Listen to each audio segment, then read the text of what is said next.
ایسا ہوا کہ 1857 میں 2 لاکھ مسلمان شہید کر ڈالے.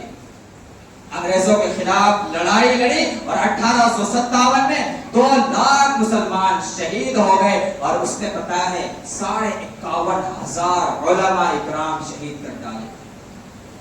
اور جب 51,000 علماء کو 1857 میں شہید کر دیا, اور جب انگریز نے سوچا کہ جب بھی ہم لڑتے ہیں یہ مسلمان سامنے آتا ہے, ہمیشہ ہماری حکومت میں آڑ بنتا ہے, اس مسلمان کو کیسے ختم کیا جائے, اس نے مسلمانوں سے, اس نے ہندوستان سے لوگوں سے مشورہ لیا کہ بتاؤ کیسے ہماری یہ حکومت قائم رہ سکتی ہے. تو ہندوستان کے غداروں نے یہ رائے دی کہ اس وقت تک تمہاری حکومت پوری طور پر قائم نہیں ہو سکتی جب تک کہ تم ہندوستان کے اندر علماء کو اور قرآن کو ختم نہ کر دو, کیونکہ قرآن ہی یہ کہتا ہے کہ غلط کے ساتھ جہاد کرو, غیروں کے ساتھ جہاد لڑو. اور جب تک یہ قرآن رہے گا, جب تک یہ قرآن جہاد کا اعلان کرتا رہے گا, تب تک تمہارے سامنے یہ علماء آتے رہیں گے اور تمہاری حکومت کے خلاف آواز اٹھاتے رہیں گے.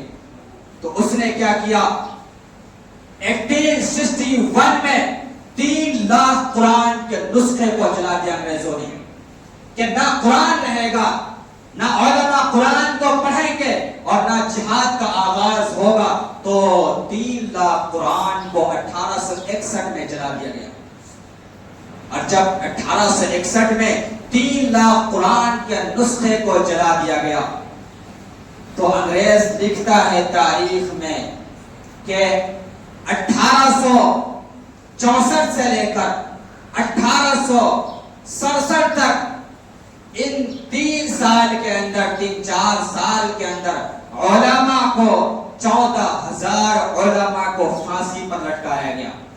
اور انگریز مورخ لکھتا ہے کہ دہلی کی چاندنی چوک سے لے کر پاکستان کی خیبر تک کوئی ایسا پیڑ اور کوئی ایسا درخت نہیں تھا جس پر علماء اکرام کی گردنیں نہ لٹکی ہو.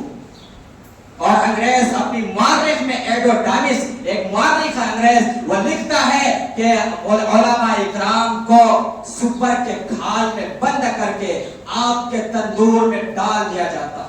اور انگریز مورخ آگے لکھتا ہے کہ 80 علماء کو پاکستان لاہور کے واری ندی کے اندر, کٹے کے اندر, بوریوں کے اندر ٹھوستا اور ندیوں کے اندر ڈالتا, اور ڈالنے کے بعد گولی سے نشانہ بنایا جاتا, اور وہاں کی ندی پانی نہیں بہتی بلکہ خونوں سے رنگین ہو چکی تھی. اور علماء ہی, انگریز تاریخ میں لکھتا ہے آگے کہ ایک مرتبہ میں خیمے کے اندر گیا, اور جب خیمے کے اندر گیا تو مجھے بدبو آئی لاش جلنے کی, باڈی جلنے کی, مردار کی. تو میں خیمے کے پیچھے دیکھتا ہوں کہ 40 علماء کو لنگا کر دیا گیا, آگ جل رہی ہے, آگ تپ رہی ہے, اور اس سے یہ کہا جا رہا ہے کہ تم یہ کہو کہ 1757 کی لڑائی میں ہم شریک نہیں تھے, ہم تمہیں چھوڑ دیں گے. چنانچہ انگریز کہتا ہے کہ اس 40 کو ڈالنے کے بعد میرے نگاہ کے سامنے 40 علماء کو جیل سے لایا گیا, پھر ان کو بھی ویسے ہی آگ کے اندر لنگا کر کے ڈال دیا گیا.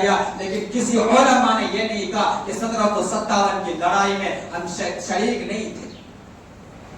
تو ایک دن میں کئی ہزار علماء اکرام کو انہوں نے شہید کرنا شروع کیا تاکہ یہ ملک آزاد نہ کرا سکے, کیونکہ ان کے دلوں میں آگ بھری ہوئی ہے. آج مسلمانوں کو